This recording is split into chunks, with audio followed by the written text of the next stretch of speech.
गुरुदेवाय नमः। ओम कृष्णाय वासुदेवाय हरे परमात्मने प्रणतः क्लेशनाशाय गोविंदाय नमो नमः।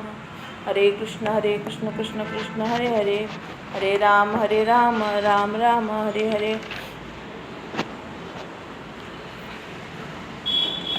श्रीमद्भगवद्गीता पंचदश अध्याय पुरुषोत्तम योग, श्लोक नंबर 16। श्री भगवान उवाच द्वाविमो पुरुषो लोके क्षरश्चाक्षर एव च,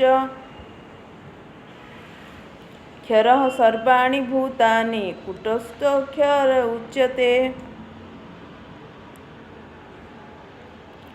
द्वाविमो पुरुषो लोके क्षरश्चाक्षर एव च, क्षरः सर्वाणि भूतानि कूटस्थोऽक्षर उच्यते। दो दो दुई, दो अर्थात दुई, इमौ ए दुहे, पुरुषौ जीवगण, लोके पृथ्वी, क्षरः भ्रांत, च एवं अक्षर अभ्रांत, एव निश्चित भावे, च एवं क्षरः भ्रांत, सर्वाणि समस्त, भूतानि जीव, कूटस्थः ऐक्य भावरे, कूटस्थः ऐक्य भावरे, अक्षरः अभ्रांत उच्यते कुहाଯାଏ। दुई प्रकार जीव अछंती, क्षर एवं अक्षर अर्थात भ्रांत एवं अभ्रांत। भौतिक जगतरे प्रत्येक जीव क्षर अर्थात भ्रांत अटंती, किंतु चित जगतरे प्रत्येक जीव अक्षर अर्थात अभ्रांत अटंती। भावार्थ होउछि, पूर्वर कुहाଯାଇ सारिछि जे भगवान व्यास अवतारे वेदांत सूत्र प्रणयन करथिले।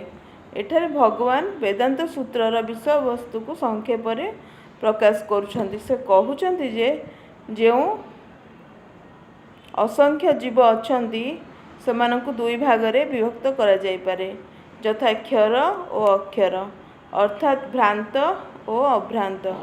जीवगण सनातन भावे परम पुरुष भगवानकर विभिन्नांश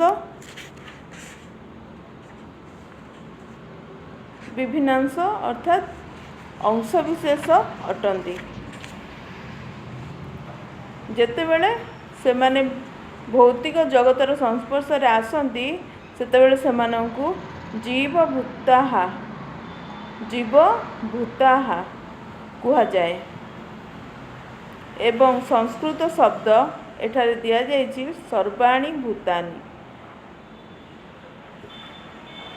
यार अर्थ हेउछि जो माने क्षर अर्थात भ्रांत अटंती, किंतु जो माने परम पुरुष भगवान को सह ऐक्य भाव रखिछंती सेमाने अक्षर अर्थात अभ्रांत अटंती।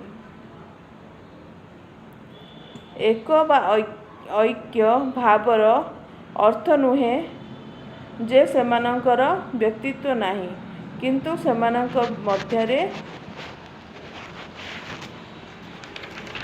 अनेक्य भाव नाही। सेमाने समस्ते सृष्टि प्रक्रिया सह एकमत। अवश्य चित जगतरे सृष्टि बोली किछि नाही। जेणु परम पुरुष भगवान वेदांत सूत्र रे कहिछंती जे से समस्त प्रकाशर बा सृष्टिर मूल अटंती।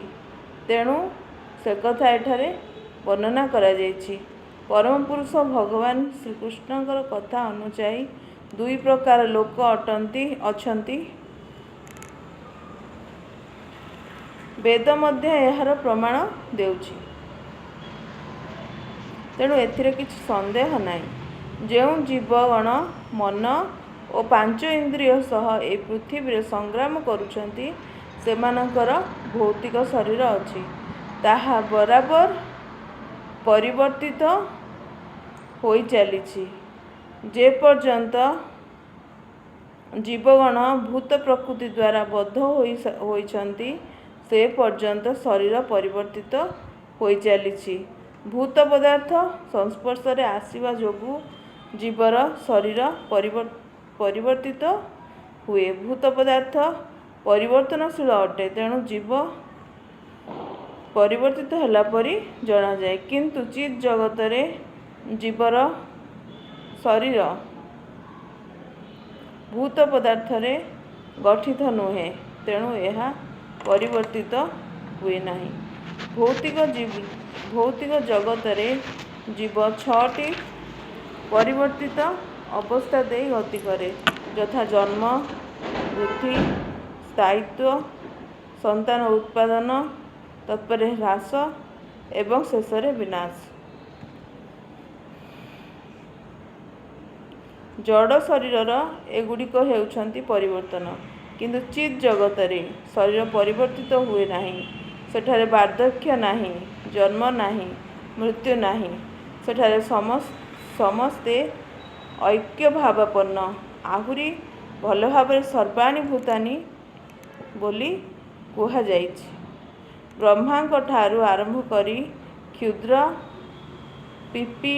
ପିପିଲିକା ପର୍ଯ୍ୟନ୍ତ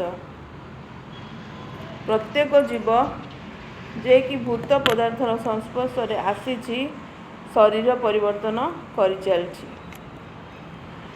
ତେଣୁ ସେମାନେ ସମସ୍ତେ କ୍ଷର ଅର୍ଥାତ୍ ଭ୍ରାନ୍ତ ଅଟନ୍ତି। କିନ୍ତୁ ଚିତ୍ ଜଗତରେ ସେମାନେ ସର୍ବଦା ଭଗବାନଙ୍କ ସହ ଐକ୍ୟଭାବାପନ୍ନ ଓ ମୁକ୍ତ ଅଟନ୍ତି।